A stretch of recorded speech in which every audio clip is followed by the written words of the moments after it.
Machiegni janeno ma Lolwe TV odiochieng' machal kama endi en chieng' tich abich, odiochieng' endo mwafuong'o wiye wa bende Friday ifuong'o e wich.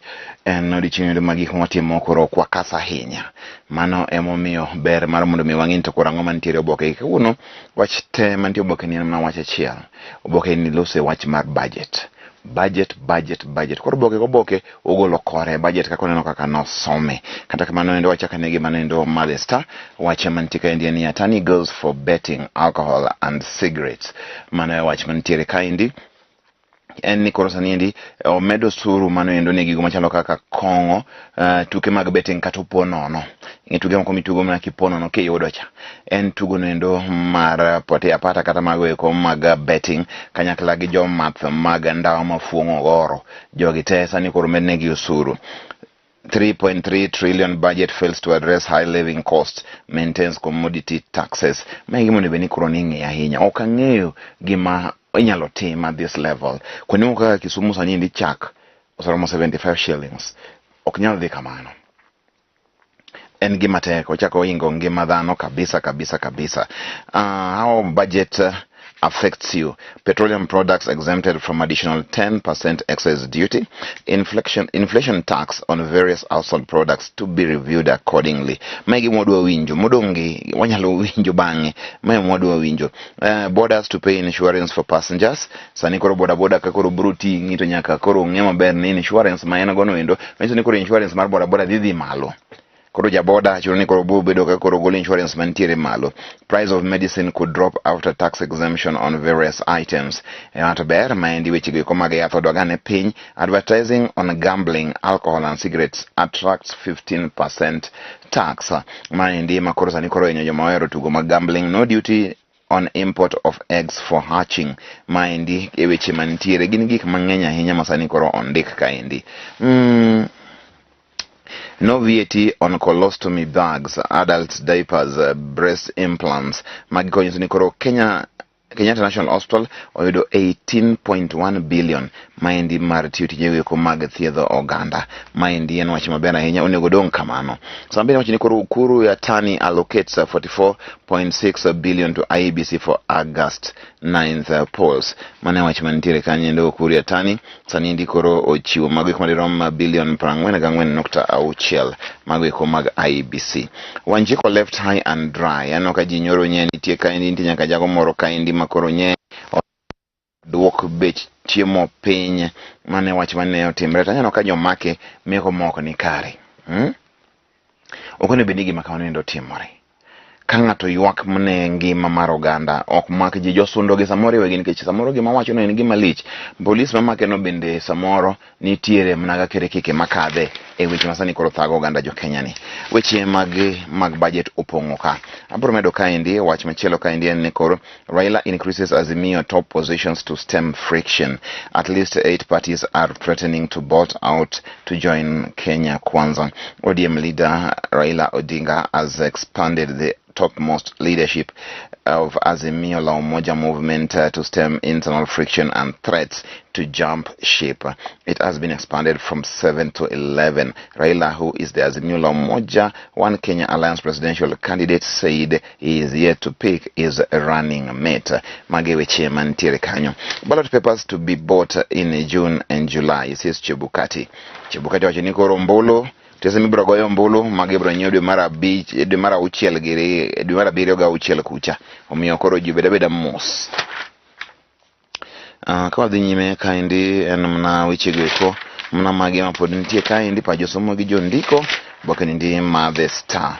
Neno kaendi wach mantie boke ndi malang' ma siasa. Uhuru jolts Ruto in Mount Kenya. Nyalo somo mage te inen to ge nang'o makoro Uhuru timo. Ito boke ndi maparo ga chiel nitie wach mamako wanga kae. Opoda village is in Siaya as aspirants in all elective seats. Maendi kama milongo no Opoda kama Raila dala Raila Opoda kama Raila ntie Opoda kanyono. Opoda ntiere Isakwa etie Bondo kaendi kakoro poke chopo Bondo kakoro ya jigo to idonjo Opoda kanyendo nitie ji mang'eny anya mochung'. Ntiere ji kaka Trofosa Osewe mabende chung MCA West Sakwa, Rachel Omolo mano machung Bondo MP, Elijah Bonyo mano machung Kisumu Central MP, Elijah Bonyoni en wuod Oburu Oginga. Apani en wuod Oburu. Ai koro nitiere Oburu Oginga machung' sia senator kod Azimio Chief Raila Odinga machung' president. Yani kombe te midwaro ni kanyo. Women rep moko aneno kanyo. To gintiere 4 of the aspirants are family members of the late Jaramogi Oginga Odinga. Osewe is Raila's sister-in-law, and Bonyo is the son to Oburu, who is ODM leader's elder brother. It is only Bondo MP aspirant who is not a member of the Jaramogi family. Her family has bought land in the area. However, she is daughter of politician Omolo Kowi from Uyoma in Rarieda and wife to Leonard Ogola Chan. Upoda kautingo josiasa properly. Mane wachimantiere, wachini zoning makes sense to small regional parties, says Muma. Mane wachimantiere kanyo endo, mabeda pana jomakoboso vidoka koro kwero, mage weche mantiere counties. Upoda kanyo koro kamalich manari, jite uchung, egwenga chiel no endo. Weche mag tuke kaindi, Matanga Mede, Everton on the edge. Toffee's 68-year top flight run in danger after Burnley loss. Sanindi koro Burnley no goyo team nendo mar Everton. Aparo ni Everton nyalo loyo Burnley. En wach malich ahinya. En wach malich eseche makoro gik makamago eko timore ne teams madongo kaka Everton. A safe exit budget. Maendi anteni budget mayom makoro Uhuru wuok godo e tich kaka mano endo jatend piny owacho bang' higni 10. Mae budget mar 10 mosom e bwo loch Uhuru Kenyatta. Treasury steers clear of any major new taxation measures and promises to soften economic blows to ordinary mwananchi already reeling under high cost of living in an effort to give his boss quiet exit. But the truth of the word is it remains hidden in the financial bill. Mane wach mantiere kanyo endo ibro somo kora achiel kachiel endo koro enango mantiere. 290 IBC staff to hold final say on Raila Ruto win. Mane wach mantiere returning officers 290 gin makoro gibro lando ni ng'ani oloyo. Arrest activist Raila the 5th chance mark budget. Mane wach mantiere arrest ne ukitima kanyo jomoko bentie mane wero Raila the 5th bene nitiere kanyo weche ne nitie kanyo mang'eny ahinya e parliament buildings nyoro. En wach mano mar budget. En budget nyaka itoboke ni mar 10 pod wan mane budget kaindi. Pod en budget nyaka itoboke ni mar 14. Sama koro pa josomo gi jondiko koro wadonje kaindi eno ka jogolo paro mang'eny ahinya. Ano ka ng'ato ndiko kaindi milongo title en political chessboard ilongo ni Michael Ndonye wacho ni Raila doesn't need Central to win. That's dangerous talk. Kisome tibonyo kwacho ni Raila nyaka yuda kura mageko mag Central eka kore wacho ni koro iloyo kok yudo mageko to ok iloyo. Mane wach mantiere kawadhi nyime seche makoro wantiego niendi pod nitie kaendi oboke malang'a ma The Pulse.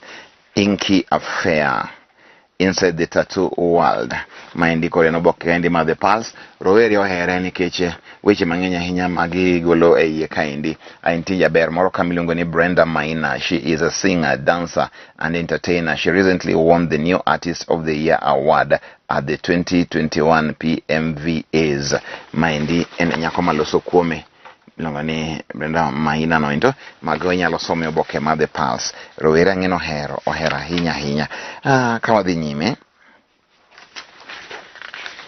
nyime kaindi ang'watanga wachi weche mag tuke.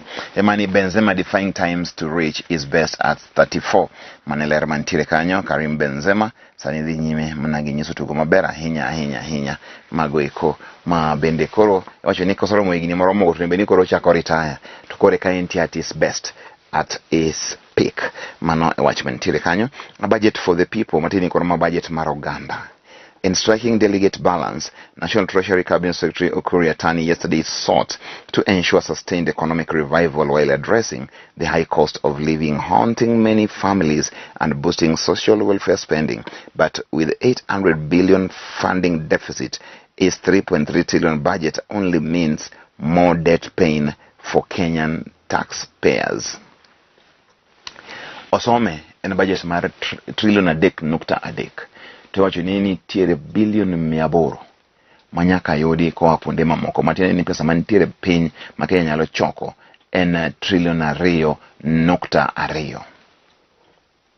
2.2 trillion mano we can source from our tax from our tax bracket. Ay koro 800 billion yiso ni koro nyakwa manyi ka kamoro. So ni koro nyakwa dhie bengi moko wa holo koni gi kocha. Mano which bar manitiere kanyo. Ene wache makoro pongo kaindi. Chini Raila makes U-turn on zoning plans after protests. Mane wache masani koro nitiere Raila wacho ni koro jio chunga onge zoning ni kaindi en kar party ma jio chunga. Kama koro rie nindi koro eni dhano ochunga.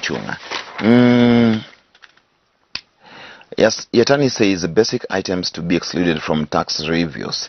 Mane wach mantiere wado mondo mano otimre mapiyo ahinya. IBC omi bilion 22 momede ewi wechego eko mag yiero mar higa niendi ka wadhi nyime.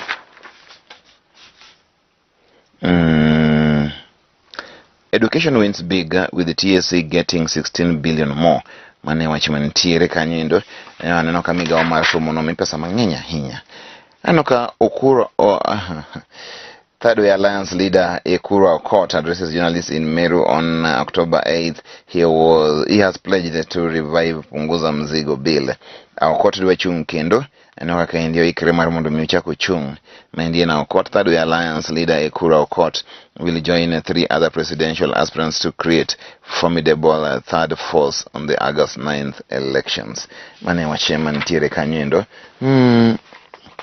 Akane moro matanga medi koro mnapaji somo gi jondiko neno ka ni kaindi motia pahinya Oboke ni kanyo malang. Kihika Kihara at each other's throat in UDA primaries mangi kigin siasa gi kumaga Nakuru County nyalo ng'iyo kanyo. Ang'atanga medi odongi eki ang'no chopni e wechewa manyien kawuono achiel kachiel. Ang'matanga medi kaindi kata weche mag tuke kane ahinya. Oboke ni toke kaindi gi mantika indi ni study life expectancy highest in Eastern. Gwenge go eko mag podho chieng' Kenya kaindi wache ni koro dhano nitiere kod manendo ma thuolo mar dakaming'a. You are more likely to live longer in Eastern region but die early living in Western, a new report shows. Koro ka intie gwenge ko mag imbo mar Kenya kuma Nyanza giri intie gi Western poni nyalo bedo mapiyo molo ng'ano mantiere podho chieng' Eastern. Matende ni kintie gwenge mag Meru Kambani tinyalo dak aming'a. Gwenge mag Nyanza Western kuonde go to nitie ohimi mayot. Inyalo soma ne manendo mondo ing'e to koro nonro ni no time gi ng'ato time nadi. Mago te gin weche mantiere kanyo. Nyinga en ni Okelo. Abro wi kod mago e juma niendi. Ageno ni Nyasaye miyo wa odiochieng' moro wabro time kaka watime niendi omiyo bed kod dirano endo mane gi kwe wachako rom kendo e seche mowinjore.